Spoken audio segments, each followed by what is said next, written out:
Hey everybody, welcome to Workforce Gaming. I'm Brad, here with Doug. Hey. Final Fantasy VII Remake is back. The PS5 version. So Doug upgraded to the PS5 version, bought INTERmission, which is the new Yuffie DLC, and started playing through that. So I guess to start with, how is the upgrade from 4 to 5, is it noticeable? Oh yeah. Okay. 60 FPS feels real nice. That's what I will say, like, there's some minor there's some other technical changes they made, but like I would say it's like minor, just to, like, the 60 FPS just feels really good. And I've gone back and forth between like quality and performance mode, and like I understand like the resolution's a little bit different, but like the hair looks a little bit better in like quality mode versus like 60 FPS feels like amazing. Yeah. It's 60 FPS every time. Well, yeah, that's always the way to go. Yeah. So I guess we're not going to talk really about Final Fantasy VII Remake. We've done stuff with that already. So the new stuff here, though, is the Yuffie thing. So where does this even fit in? Is it in the middle of the story, post-story? I've kind of avoided everything with it. I'm going to play it later today, but... Yeah, no. So it takes place, I'd say, maybe about halfway through the game. At this point, your Final Fantasy VII crew has already done some major things that are noticed in the town of Midgar. So I would definitely recommend playing this after you finish Final Fantasy VII. Like it clearly slot in during like kind of like the midpoint of the game, but it's like a lot of the allusions they make to like later story points and stuff like you're not going to get unless you finish it. Yeah. And the story revolves around Yuffie, who is a known character in Final Fantasy VII, who is a ninja. I didn't realize that she was just like explicitly a ninja. They're like, oh no, Wutai ninjas. It's like, oh, I didn't. Yeah, she's a ninja.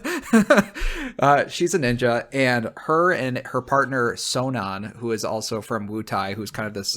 They talk about in Final Fantasy VII Remake, who's this other country, I guess. Yeah. Who's constantly battling Midgar, and she and this other Wutai, also a ninja, are breaking into a Midgar facility to try and find some mysterious, all-powerful materia. Yeah. Yes, and for those who play Final Fantasy VII, it's like, that's kind of neat. Or Dirge of Cerberus, maybe.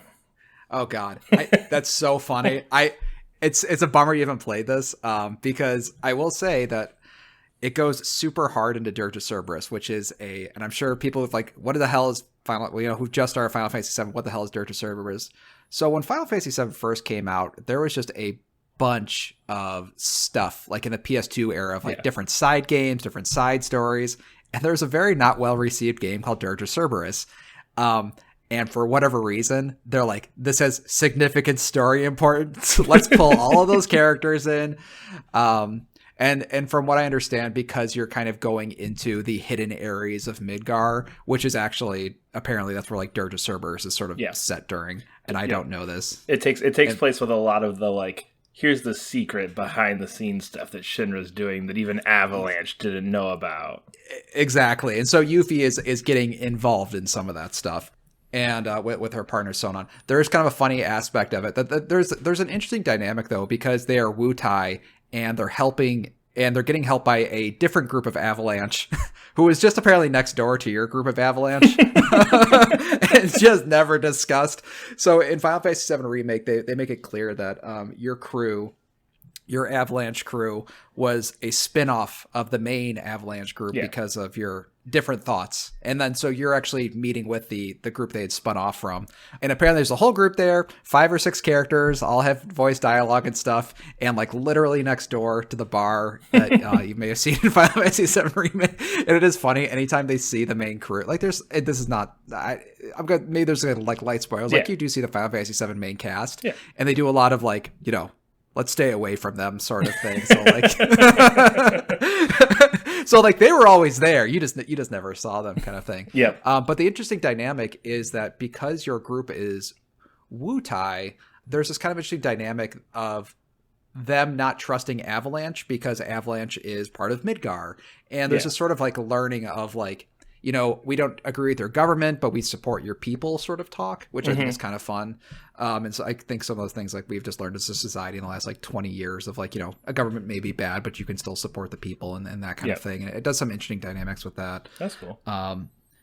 It's pretty cool. And that's like the basic story. I will say like kind of when it's all said and done, I don't think the story was necessary. It wasn't like, it didn't add it like enough to the mythos to be like, that's awesome. it was just like, I probably should have played Dirge of Cerberus.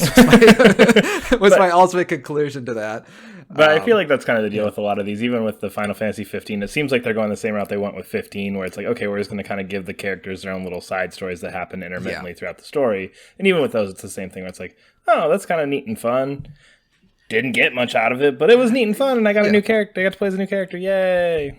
It is nice to sit with with Yuffie for like a bit, because Yuffie is like a kid, essentially, not a kid, but like a young teenager, who is kind of silly and goofy, and the whole tone of the DLC until it gets serious has this kind of like funny and goofy tone that I think people will either like or hate, because sometimes like Japanese humor can either go like one way of like, this is really stupid, or like, this is really stupid but I'm having fun kind of thing. And it definitely likes to toe that line. But Yuffie is kind of fun as a character, and I did enjoy playing as her. I will say mechanically though, insane. Just in what way? Like, how is it different than Cloud and 7? So when playing Final Fantasy 7 Remake, the action combat of like, you actually doing the sword slashes or whatever is like pretty simple, but I enjoyed it. It's super fun, but it's pretty simple. And I would say most of the time you're waiting for your abilities to recharge. And that's where the real combat is, and the abilities and like when to dispatch those. But they gave Yuffie like a ton of mechanical, just the normal fighting stuff, like the not ability related stuff. So she plays like a kind of proto Devil May Cry character that's like just as fast. You can do these weird, cool combos and stuff. You can do this fun thing where sometimes when you're fighting an enemy, you just didn't have the right materia equipped, so like you just don't know what their weakness is. Like, oh, they were weak to ice, and I don't have ice. But she can swap between, in her normal attacks, can swap between 4 different materia types. So you could always find the weakness of the character. So it was kind of fun because it kind of played more like a character action game. But then I was thinking, like, I wouldn't want to play this character in a party because you just play as Yuffie and it's super complex. Like, I felt like I was like thinking and doing all this other stuff with just this one character. It's like, I can't imagine this character with another party. You do have another party member named Sonon who you don't play as. And I think it's kind of interesting because you're seeing like, okay, what are they thinking for Remake 2? You can't play as him, so you can't do the basic like punch or just normal attacks, but you can do the abilities like you would any other party member. So it was kind of cool. Like, I kind of liked being hands off from him because Yuffie was already enough to chew on, and then but you could still use him as like a normal party member. So I think that's how they're going to use guest characters. Like, you could still use their abilities as needed, but you can't take direct control of them. And I was like honestly fine with that, just because like I was saying, like Yuffie already has like a lot of mechanics in play. Well, and I feel like even with 7 Remake, I think I spent most of my time just as Cloud and just use the abilities anyway. I think that's how most people played, is you kind of pick your character and just use the abilities of the other ones. And I mean, outside of this parts where you were very specifically like, you should be using this person right now. The rest is kind of, okay, pick essentially your main and just use the abilities of the other one. So I think maybe leaning hard into that and going, okay, well, let's just make this character really, really good. Rich. Yeah, exactly. And I kind of I play different in Final Fantasy VII Remake, where I did like to swap between the characters because you kind of need to get those ATB bars up. But I do understand, like, because I did play mostly as Cloud, like, for most of the time, and I get what you mean. So I think that probably is what they were thinking, the way that they were going. There is one aspect of this DLC, though, that I have to mention, which is Fort Condor, which is that's the mini game. Right? Yeah, which is a mini game that existed in Final Fantasy VII Remake that all of your favorite characters from Final Fantasy VII Remake love and play all the time. Yes, I remember this. Yeah, and they all forgot to. They didn't mention that at all in the original game. But man, boy, it is a very popular game in Midgar, especially in your little town, and everybody plays it. So what Fort Condor is a cool mini game, and how it works, like, there's maybe 10 different characters that you interact with and talk with that are basically time for, like, hey, remember this character from Final Fantasy VII Remake? I bet you weren't expecting them in this DLC. And they have like a fun back and forth with Yuffie, and then you do this board game thing. And it's a little bit probably too involved to talk about, like, and try and explain all the mechanics, because but it's basically just like putting pieces on a board, and each piece has a sort of affinity that kind of works like a rock, paper, scissors. So like you have a range type, a defense type, a attack type, and you sort of like they kind of like auto battle on their own, and like where you're dropping characters, like, okay, I see this guy is having this type of character, I need to place this type of character. and that sort of thing. But it's really fun. It's kind of puzzly. I was surprised that I got super into it because I think of my like 8 hours total of this thing, I think I spent like 3 hours on forecasting stuff. Like if you skip that, and it like honestly, I don't think even the reward was like I don't remember the reward. It was not. That's always a good sign. I did this for 3 hours and I got something.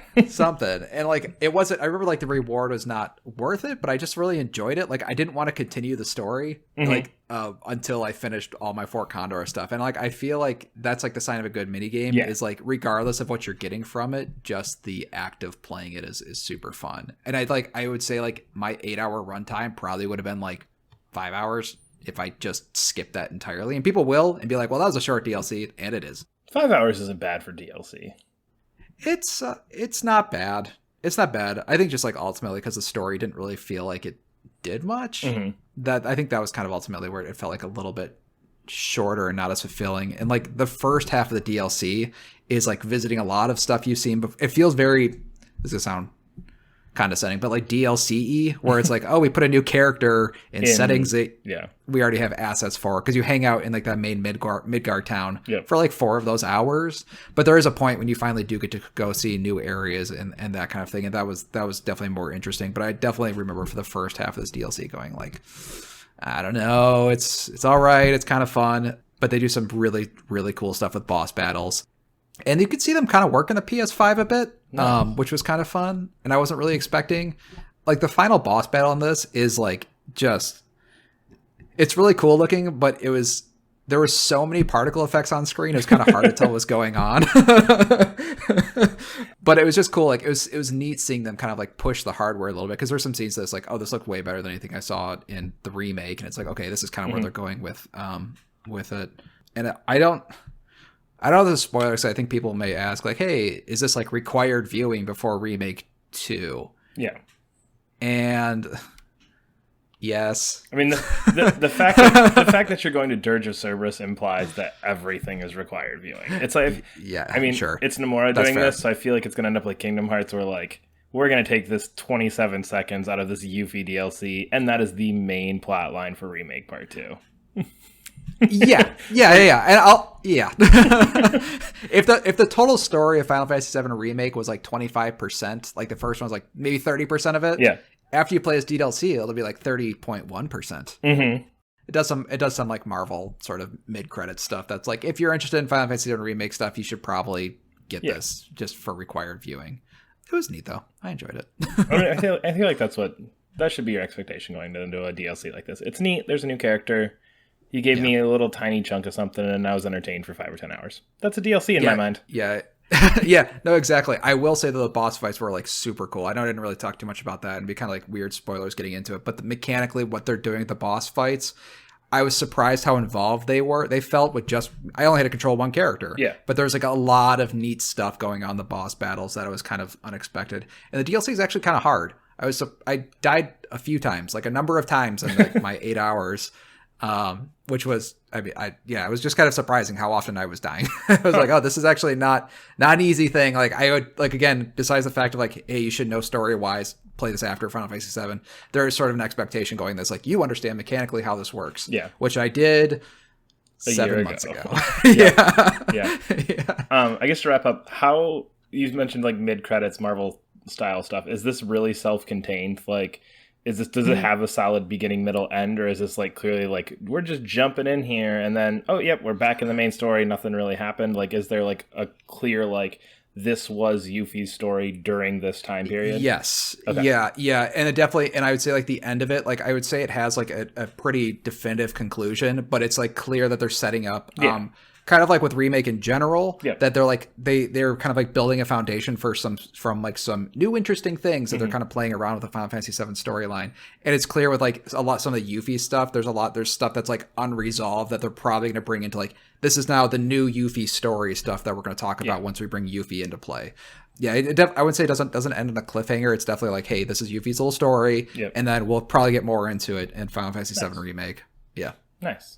Well, but we are Workforce Gaming. You can follow us on Twitter at Workforce Gaming. Subscribe to us wherever you're listening, and we will see you later. Bye.